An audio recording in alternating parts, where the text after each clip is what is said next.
बिस्मिल्लाहिर्रहमानिर्रहीम, अस्सलाम वालेकुम। उम्मीद करते हैं कि आप लोग जहां कहीं भी होंगे खैर आफियत के साथ होंगे। वेकअप पाकिस्तान के एक नई एपिसोड के साथ मैं हूं आपकी होस्ट सना हारून। जैसे कि आप देख रहे हैं कि आज भी मैं सोलो प्रोग्राम कर रही हूं क्योंकि मेरे जो साथी एंकर हैं रोहेल, उनके फादर की तबीयत काफ़ी ख़राब है, वो हॉस्पिटलाइज हैं। आप तमाम लोगों से जो हमें देख रहे हैं, जो हमें सुन रहे हैं, उनसे गुजारिश है कि उनकी सेहतियाबी के लिए दुआ कीजिए कि अल्लाह रब्बुल इज़्ज़त उनको जल्द व मुकम्मल सेहतियाबी अता फ़रमाए, ज़िंदगी अता फ़रमाए और उनका साया उनके बच्चों पे सेहत तंदुरुस्ती के साथ सलामत रखे। नाज़रीन, एक आपसे बात शेयर करना चाहूँगी कि तकब्बुर से पाक गुफ्तगू, मफाद से पाक मोहब्बत और ख़ुदगर्ज़ी से पाक दुआ सच्चे रिश्ते की पहचान है। अपनी जो गुफ्तगू है उसको खुशगुफ्तार बनाइए, अपनी ज़बान को मीठा रखिए, तकब्बुर से पाक रखिए क्योंकि तकब्बुर अल्लाह ताला को पसंद नहीं है। तो अपनी मिजाज में, अपनी तबीयत में वो लेकर आइए, डाउन टू अर्थ रहिए आप। और इसके अलावा जो मोहब्बत बड़ा खूबसूरत रिश्ता है, अल्लाह ताला ने भी नबी सल्लल्लाहु अलैहि वसल्लम से मोहब्बत की और उस मोहब्बत के में ये पूरी दुनिया, ये पूरी कायनात को जो है बनाया। तो ये बड़ा खूबसूरत रिश्ता है, तो इसे बिल्कुल मफाद से पाक होना चाहिए, बग़ैर मफाद की मोहब्बत कीजिए। बड़े प्यारे रिश्ते होते हैं हमारे, माँ बाप, बहन भाई और भी हमारे दोस्त अहबाब। तो अपने रिश्तों से, अपने लोगों से मोहब्बत कीजिए, आसानियाँ बांटिए, आसानियाँ पैदा करने वाले बनिए और लोगों का ख्याल कीजिए। अगर आप साहिब इस्तिताअत हैं, आपको अल्लाह ताला ने नवाजा है, तो कोशिश कीजिए कि अपने इर्द गिर्द लोगों, स्पेशली आपके जो क़ुर्ब जवार में जो लोग रहते हैं, जो आपके रिश्तेदार हैं, और क्योंकि कहते हैं कि सबसे पहले हक़ भी आपके अपने रिश्तेदारों का होता है। तो आप जानिए कि अगर किसी को आपकी माली इमदाद की ज़रूरत है, क्योंकि सफ़ेद पोश लोग होते हैं वो अपनी ज़बान से नहीं मांगते, तो अगर अल्लाह ताला ने आपको नवाजा है तो आप उसका हिस्सा अपने रिश्तेदारों से भी बांटिए, उनकी मदद कीजिए ताकि उनके चेहरों पे भी मुस्कुराहट आ सके। अपने इर्द गिर्द बच्चों को देखिए, अगर जो बच्चे, स्पेशली हम बाहर निकलते हैं, बड़ा अफसोस होता है कि चाइल्ड लेबर के हवाले से क़वानीन है लेकिन उसके ऊपर अमल दरामद नहीं होता। हम देखते हैं बच्चे जो है वो बड़े प्यारे बच्चे होते हैं और अक्सर से मेरी बात भी हुई तो वो बड़ा चाहते हैं, तालीम हासिल करना चाहते हैं, ज़िंदगी में कुछ बनना चाहते हैं, लेकिन उनके पास वसाइल नहीं हैं। तो वो ज़ाहिर सी बात है, वो चाइल्ड लेबर मुख्तलिफ़ किस्म की जॉब्स कर रहे होते हैं, कोई शू पॉलिश कर रहा होता है, कोई मैकेनिक बन जाता है, या आपने ये भी देखा होगा कि स्ट्रीट बेगर्स भी होते हैं, वो छोटे छोटे बच्चों से जो है भीख मंगवा रहे होते हैं। तो खुदारा ऐसे ना कीजिए, वो बच्चों का जो है मुस्तक़बिल जो है इस तरह से तारीक ना कीजिए। और अगर आपके गिरदोनवा में ऐसे कोई बच्चे हैं तो आप उनके तालीम का ख़र्च उठा सकते हैं, तो ज़रूर उठाइए क्योंकि यही बच्चे हमारे कौम का, हमारे मुल्क का मुस्तक़बिल हैं। नाज़रीन, प्रोग्राम में बहुत से इंटरेस्टिंग टॉपिक्स हैं और हम बात करेंगे इस हवाले से भी, लेकिन यहाँ लेंगे एक ब्रेक। Stay with us.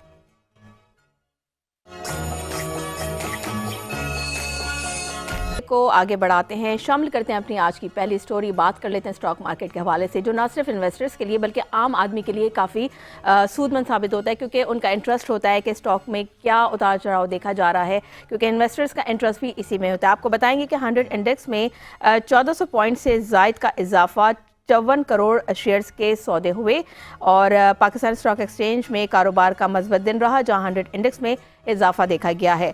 कारोबारी रोज़ के इख्तिताम पर 100 इंडेक्स 1435 पॉइंट्स में का इजाफा देखा गया था। इजाफे से 1,15,272 पॉइंट्स पर बंद हुआ। 100 इंडेक्स 7 जनवरी के बाद 1,15,000 से ऊपर बंद हुआ है। इसी हवाले से बात कर लेते हैं। हमारे साथ टेलीफोन लाइन पर मौजूद हैं जो कि इक्विटी डीलर हैं, जिब्रान सरफराज। गुड मॉर्निंग जिब्रान, अस्सलाम वालेकुम, कैसे हैं, खैरियत से हैं आप? जी सरफराज, आप सुन सकते हैं मुझे? जी बताइएगा कि कैसा आज हफ्ते का पहला दिन है, कैसा जो है आप देख रहे हैं इस वक्त स्टॉक मार्केट के अंदर, क्या उतार चढ़ाव देख रहे हैं? 100 इंडेक्स में कितना इजाफा हुआ और जायद इजाफा देखा गया था हफ्ते के आखिरी रोज, इस वक्त मार्केट की क्या सूरत हाल है?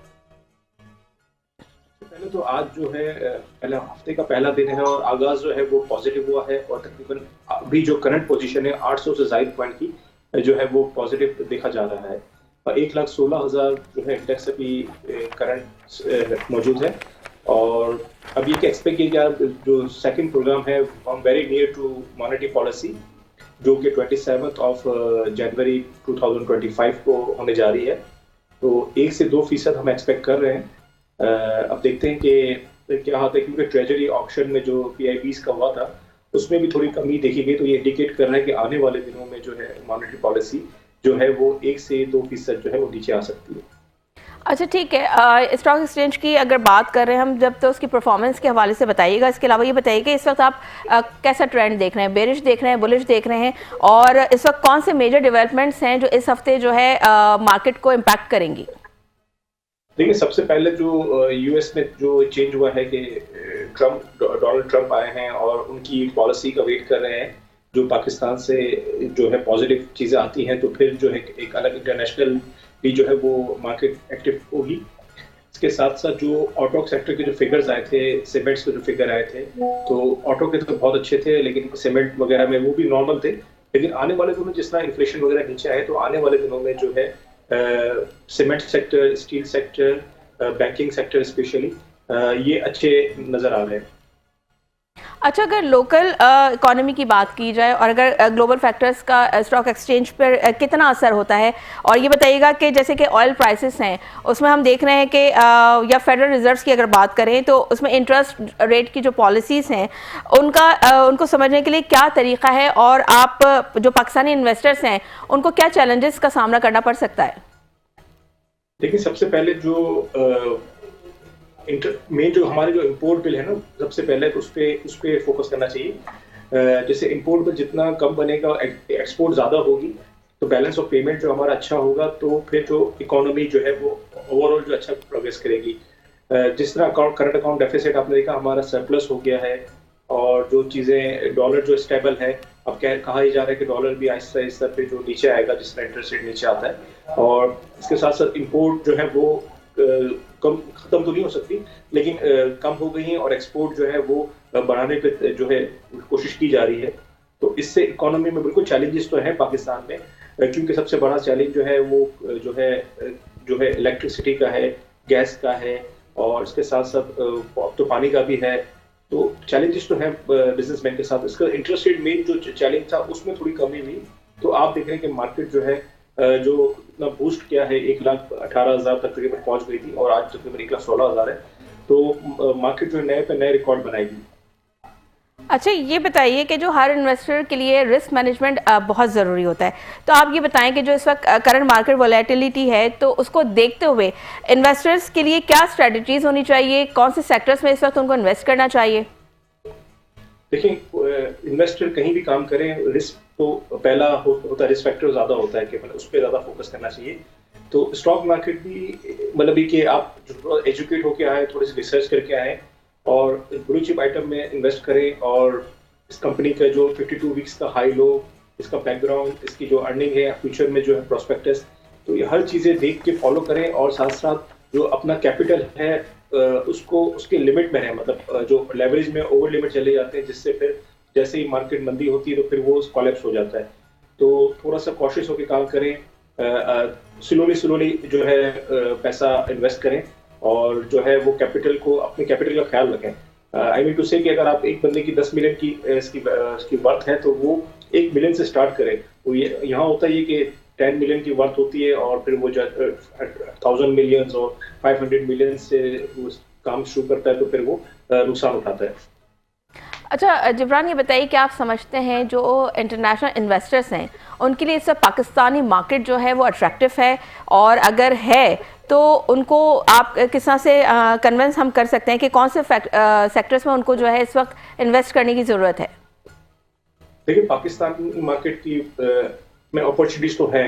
अगर कंपैरिजन करें, पाकिस्तान में जो रेट ऑफ रिटर्न है वो ज़्यादा है as compare to other countries.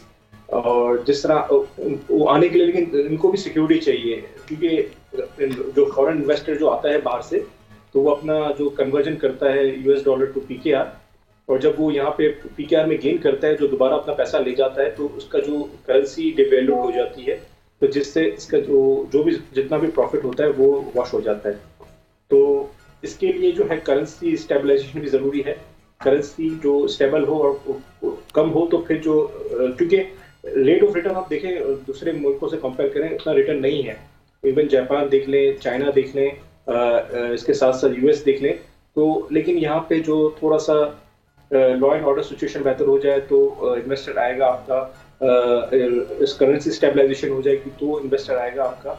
और साथ साथ इकोनॉमी में जो आगे जो प्राइसेस हैं उनको रिलीफ देंगे टैक्सेशन में, तो तो भी इन्वेस्टर आएगा। तो ये बुनियादी फैक्टर है जिसकी वजह से इन्वेस्टर थोड़ा सा घबराता है और आते हुए थोड़ा सा ये हर्डल्स होते हैं।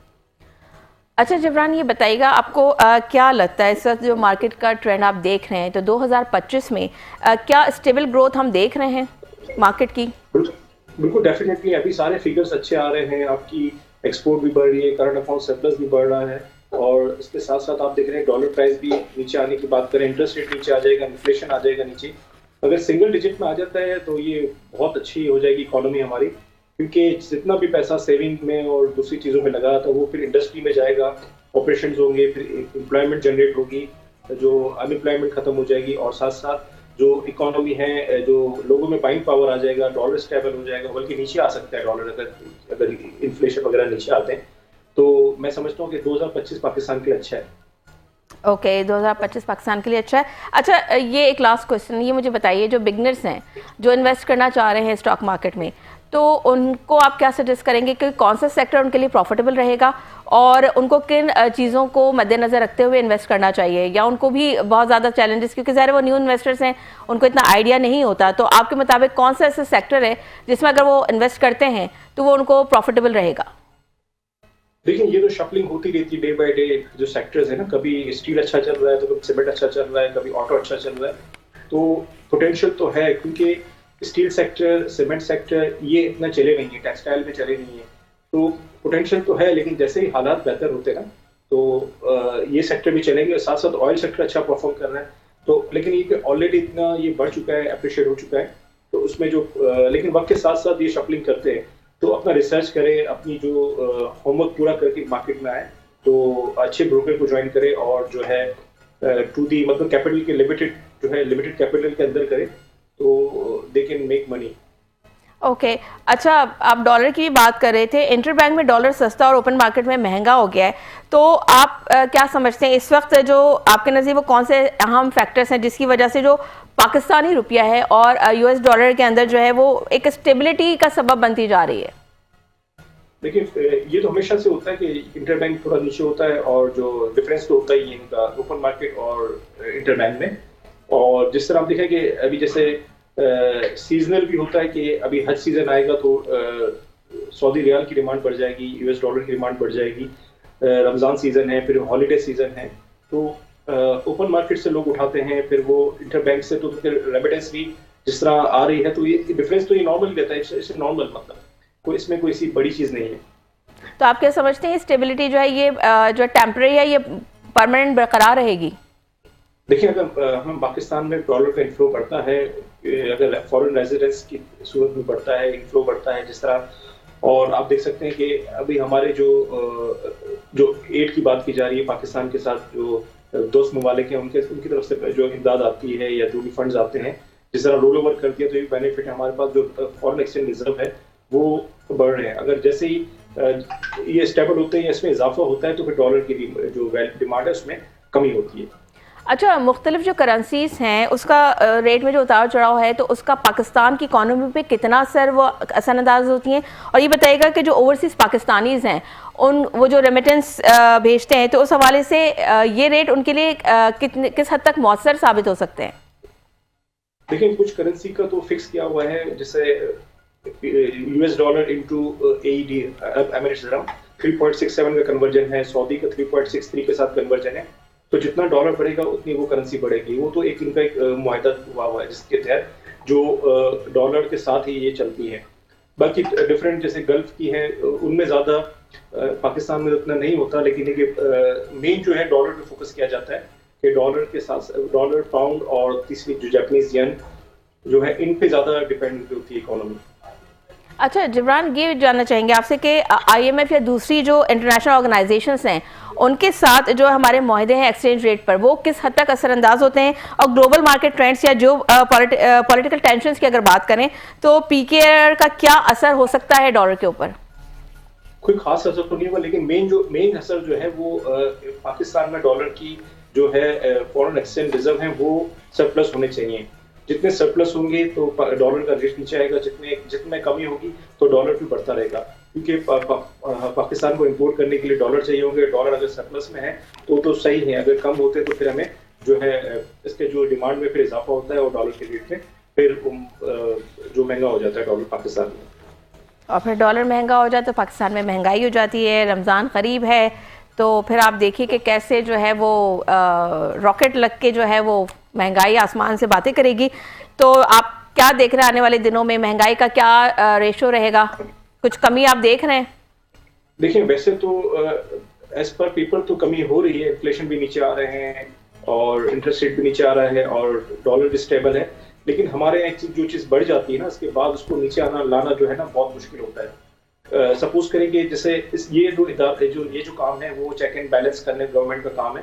जो चेक एंड बैलेंस करते हैं उनके डिपार्टमेंट का काम है कि वो अपना काम थोड़ा सा संजीदगी से करें और जो लोग रेट को फॉलो नहीं करें उनसे ज़बरदस्ती फॉलो करवाएं और उनके भी जो जाहिर सी बात है उनकी भी कोई प्रॉब्लम्स है उनको रिजॉल्व करें और साथ साथ जो है ताकि वो जो है अच्छा इकदाम लेंगे जिसकी वजह से पब्लिक का भी फायदा है। और क्योंकि जब रेट बढ़ता है तो वो रिवाइज तो फौरन कर देते हैं, इमीडिएटली कर देते हैं और जब नीचे आता है तो फिर वो उसका इफेक्ट जो है लोकल मार्केट में नहीं आता। तो ये जो है हमारे जो इदारे हैं जो चेक एंड बैलेंस करते हैं वो इनका काम है कि वो थोड़ा सा इस पे स्ट्रिक्टली काम करें।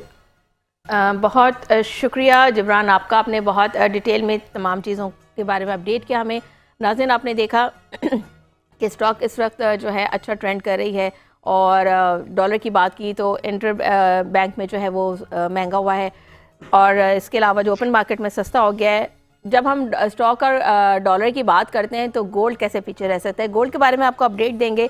जनाब सोने की कीमत में मुसलसल तीसरे रोज़ भी इजाफा देखा गया है क्योंकि ज़्यादा डॉलर बढ़े हैं तो गोल्ड के रेट भी बढ़ेंगे। मुल्क में सोने की कीमत में इजाफे का सिलसिला जारी है, मुसलसल तीसरे रोज़ सोने की कीमत में इजाफा देखा गया है। All Pakistan James and jeweller association के मुताबिक फ़ी तोला सोने की कीमत में 400 रुपये का इजाफा हुआ है। इस इजाफे के बाद सोने की फ़ी तोला कीमत 2,82,600 रुपये हो गई है। मुल्क में 10 ग्राम सोने की कीमत भी 242 रुपये के इजाफे से 2,42,283 रुपये है। आलमी मार्केट में अगर उसकी बात की जाए सोने की तो आलमी मार्केट में सोने की कीमत $2 इजाफे से $2,705 फ़ी औंस है। तो ये थी जनाब डॉलर के हवाले से अपडेट और गोल्ड के हवाले से। गोल्ड भी महंगा हो गया है और हम पिछले प्रोग्राम में बात कर रहे थे जब गोल्ड थोड़ा सस्ता हुआ था, हमने आपको कहा था कि आप जल्दी से जाके गोल्ड ख़रीदना शुरू कर दें। तो अगर तो आप लोगों ने गोल्ड ख़रीद लिया होगा तो इस वक्त आप लोगों को फ़ायदा हो सकता है क्योंकि गोल्ड कॉइन या आप गोल्ड के बिस्किट्स लेते हैं तो जाहिर सी बात है वो एक सॉलिड फॉर्म में गोल्ड होता है। आप उसके सेविंग के हिसाब से भी अगर आप उसको परचेज़ करके अपने पास रखते हैं तो ये आपको इन फ्यूचर फ़ायदा पहुंचा सकता है। तो जनाब ये तो हो गई गोल्ड के हवाले से बात। आगे बढ़ते हैं, आपको एक ज़बरदस्त सी और एक दिलचस्प स्टोरी के बारे में बताते हैं।